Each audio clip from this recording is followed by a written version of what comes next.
I mean, it's not my first company, so that's why I decided at the very beginning to invest in people, right? So basically, I think only first-time founders make the mistake of not investing in people from the very beginning, right? You can have a great idea, you can be at exactly the right point in time, but if you don't build the right team, you're gonna get nowhere, right? So it's all around the people, especially in the very beginning, right? So even when I did not have an HR department at the very beginning, I had HR experts outside of the company that I would ask for advice on key hires at the very beginning, right? But very early on, we built an HR department. And the role of the HR department, of course, has evolved, right?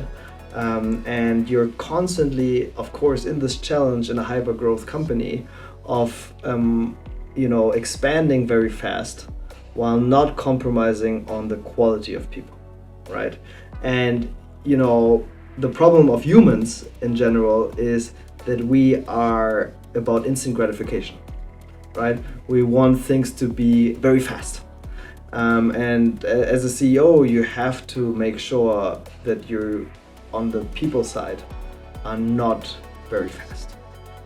On the people side, you make the right decisions, you take time, you don't make hires too fast. You don't decide that a individual essentially makes his probation period without really reflecting on it. All of these things, are the job of the CEO, because people are the most important thing. And today, the role of HR has very much changed from a process perspective to a real partner perspective, right? We have at Wefox an amazing HR department of people that love people, right? And especially in Corona times, our HR department has serviced the entire organization in a extent that I've never seen before. They were not just the partner of the people, they were really friends of the people, and they had an open ear for the worries of the people. They understood very fast that what we're facing is a health crisis, right? Through the pandemic, we're facing an economic crisis, and the result of these things are essentially a mental health crisis. So they understood very early on that what we need to focus on is essentially focus on the mental health of our 600 people. And they have very early on, in the first weeks, even before the lockdown, already started working on a mental health strategy, right? Earlier than any company that I know. And create processes for people to contact other people that listen to them. So first aiders, experts, and then real professionals. And this is really the role of HR. Understanding the situation that the people are in.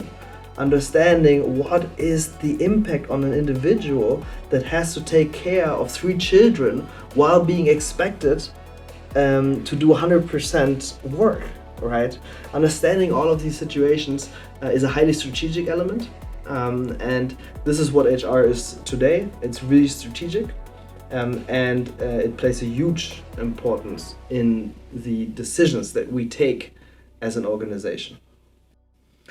I guess first of all, it's really important to understand that the biggest challenge in today's time is the speed of change, right? As humans, we like stability, right? And as humans, we don't like rapid change, right?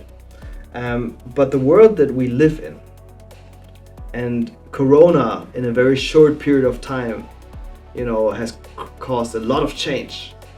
But that will continue, right? It will not stop. It will just speed up, right? Will unfold the biggest challenges for organizations, which is, how do I teach my people to make change something that they love? how do I make them understand that a day like yesterday is not something good, but something worrisome? And if there's not enough change, something is wrong. So it is really about teaching the individual. And there's no difference between personal and professional life, by the way. That's why I don't see that line. And cope with changes in a much better way. Unfortunately, we're far away from that, but it will be something that will be very important in the next 15 years. Enable individuals to cope with change in a much better way, because it's the constant, right? And this instability and insecurity and uncertainty of the last few months, right, has really surfaced the need for tackling this topic. As many people have been starting to question fundamental parts of their life in the midst of this chaos. And the way that we have reacted to it is we said awareness. Why is it okay to not be okay? Okay, so we ran a campaign. Why it is okay to not be okay, right? We developed a group of first aiders that are there to just listen when you feel not okay, right? We have a protocol of what does a first aider do when, you know, he feels like he cannot help because he lacks the professional skills. And then we have an internal group of experts, right, that we have built over the last few months already, prior to COVID, in our HR team. And then we have a protocol that explains when, at which point, do we forward this to professionals, right? So we put a lot of focus on it because we have a purpose as an organization. It's enable people to feel safe, right? So we feel very much connected to helping people to feel safe within their own skin, despite the rapid change around them. And that's why we have acted on our purpose very early on. That's a great question. How do CEOs essentially listen to the heartbeat of the company? And I think this is something I don't have an answer to. Because the way that I do it is essentially I listen to a lot of signals. Yeah, I try to understand how the different departments are doing by analyzing lots of data, by talking to a lot of people, by essentially getting a feeling on how things are going, right? So it's data, maybe 10%, 90% feeling that then I'm trying to validate, right? You know, is there some toxicity in the organization on this side, right? Is there some confusion maybe in this team, right? Is there someone not living our values somewhere in the organization, right? So it's really, and it's a very lonely task, by the way, right? And it's the job of the CEO.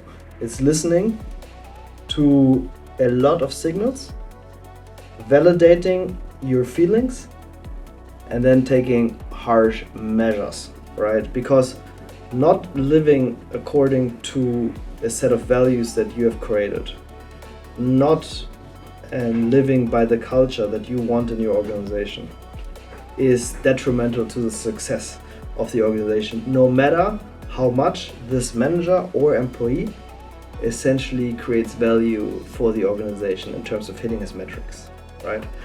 So protecting the culture is the job of the CEO. So I think we've received a little bit of a sneak preview into the future of work in the last couple of months. So since we reopened our offices, out of 600 people, only around 50% actually came back in the last few weeks at least once. Only 10% come back every single day. right? So this shows that the trend of really flexible work is not a trend that will go away. It is a trend to stay. So what we have experienced is that the productivity doesn't decrease. We've done very detailed granular studies week by week and know that the productivity has not decreased. In many departments it has even increased. Okay. At the same time, we know that building creative things, it's much easier to be together. It's much easier to have workshops where you create things, where you think outside of the box, being together. So we will need to find a way on how to balance the two things. Ultimate flexibility and the possibility to connect, to create relationship and to create innovative ideas, right? So the way that I think this will essentially play out, which is the future of work, is you won't need an office. What you need is a home for a tribe. And people can visit that home of the tribe, right? To build connections, to be creative. But that's rather extraordinary. It's not the norm, right? So this means actually you can work from anywhere in the world, no matter where, right? Time zone will play a role. So you will actually see in the time zones, right? People will choose the most beautiful places for them personally to live, right? So for us in Europe, there will be a boom in Africa, right? There will be new cities evolving in Africa, right? With people working for European companies, returning several times per year to get back to the tribal home. Yeah. So there will be some massive changes, right? Also another change will be that you have a certain set of skills. And that set of skill is requested. And it's maybe not just requested by one organization, it's maybe requested by multiple organizations, right?